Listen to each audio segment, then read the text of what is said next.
Poker is indeed a very interesting game where making the right decisions can take you a long way. While many poker players credit this interesting mind sport for helping them make careful choices in their life, some have yet to stick to the rules of the game in real life. We're talking about players who were once considered pros, but eventually broke out due to poor decisions.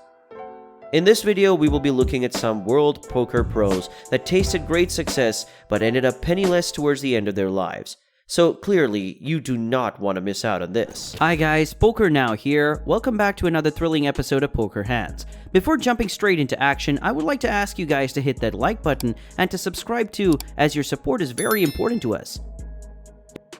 Archie Karas. Archie Karas is the living legend of the gambling world. Karas made and lost more money playing poker along with other gambling games than many people see in their lifetime.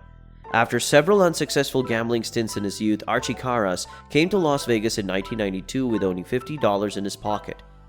Now, having quickly lost the only $50 he had, the broke poker player took out a loan for $10,000 from a friend, who was a fellow gambler, and just as promptly managed to turn it into about $30,000. From there, Karas just kept going. Between the years 1992 and 1995, Archie played poker tournaments for the highest stakes and went against anyone who would take him on, doing exceptionally well at different poker games and crushing his rivals. By the year 1995, Karas was a legend in Vegas, having earned around more than $40 million in winnings from his actual $10,000 stake. But things started to go bad for the Greek, whose fortunes began to turn, mostly because the poker player was no longer getting much action at poker tables. And as an action junkie, Archie needed to play something, so he would hit all the baccarat tables and also play for big stakes. This is exactly where the run ended, as Karas experienced two monumental losses at these games and gave back about $30 million of Archie's total bankroll in just 2 nights. Moreover, the tremendous downswing ended very soon for him, and Archie Karas was allegedly to be completely penniless after having been one of the biggest poker winners the city had seen up to that point in time. Now, to this day, Archie Karas still remains a fabled name in gambling circles and a cautionary tale of what such gambling games can do to fantastic poker players. Stu Ungar. There are many amazing poker players around the world, but Stu Ungar is considered a poker legend. To date, he is considered one of the best Hold'em players in the world, while his legendary poker status is worth talking about, as his story of his rise and fall intrigues many. He first emerged to fame when Ungar won the 1980 World Series of Poker, or also called the WSOP main event, at a young age. Now, because of this, he earned himself the nickname The Kid. Amazingly, this also happened to be Ungar's very first poker tournament. Ungar then repeated his success when Ungar won a second WSOP bracelet in the year 1981 and took home around $95,000 in prize money. Together, Ungar managed to make almost $30 million in poker winnings throughout his career. But while he was at his peak, the cracks in Ungar's life began to show after he won his second WSOP title. Ungar took to cocaine to get through long poker sessions, which eventually spiraled into a full-blown addiction. Due to his abuse of narcotics, Ungar's nose had even collapsed twice. Soon after, he became a compulsive gambler who would win money on poker tables and lose them all to betting on horse races and other gaming events. His last WSOP win came in 1997 when he clinched the main event title, but eventually spent all his winnings on his drug addiction. In the year 1998, Ungar died of a heart disease caused by years of drug abuse. Ungar lost over $30 million and died penniless at the time of his death. David Chino Ream. David Ream first appeared in the spotlight after his runner-up finishes in the year 2006 in the $1,000 no-limit Hold'em WSOP event, amassing a total of $328,000. David had earned $1 million in 2011 after he won the $20 million Six-Max no-limit Hold'em in the inaugural Epic Poker League. He then also won 3 WPT titles in 2008, 2013, and 2016. His maiden title then came at the Season 7 Doyle Brunson 5-Diamond Poker Classic event, where he made $1,540,000 for his win. In the year 2013, Ream took down the infamous WPT Championship tournament and made about $1,115,000 for his success.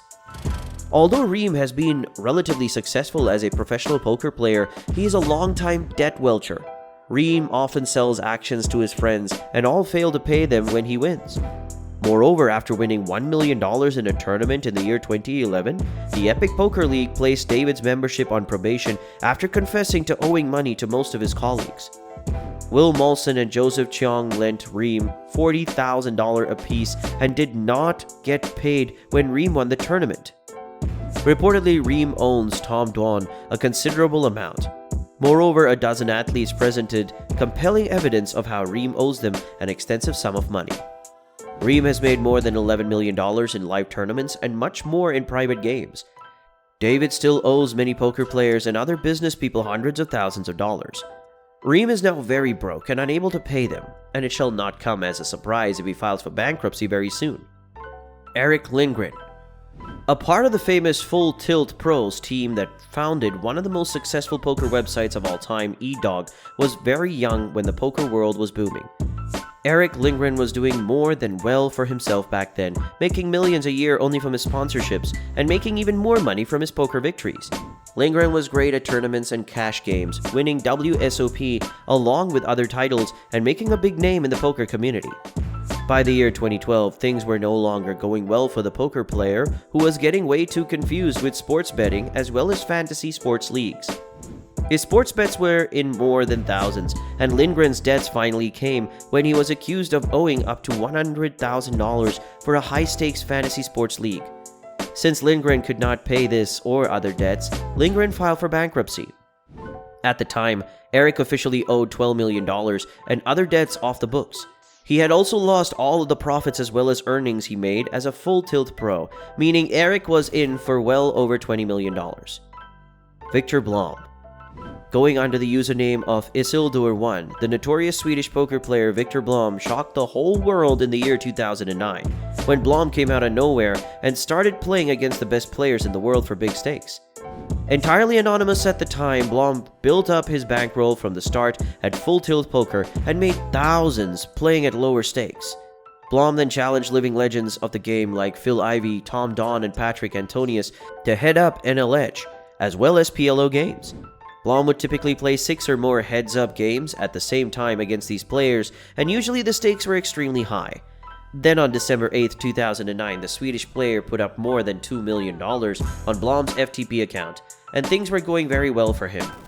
But just 5 hours later, he had lost about $4.2 million to poker pro Brian Hastings, who had reportedly picked his game apart with some fellow pros and learned how to play nearly perfectly against him. In retrospect, Blom was probably running very hot for days and hit a rough patch against Hastings, who was also well prepared for the match. Despite going broke on that occasion, the player then continued his poker career with plenty of success, winning money both live and online for years to come. Still, the tale of Isildur1 warns young players to not get too confident and play beyond their bankroll, and against players of high caliber without any caution. What are your thoughts on this? Let us know in the comments section down below. If you enjoyed today's video and found it interesting, then make sure to leave us a thumbs up, and do not forget to subscribe to our channel and click on the bell icon to be always updated with the most exciting content as soon as it's uploaded. Thanks for watching, see you again soon in another video.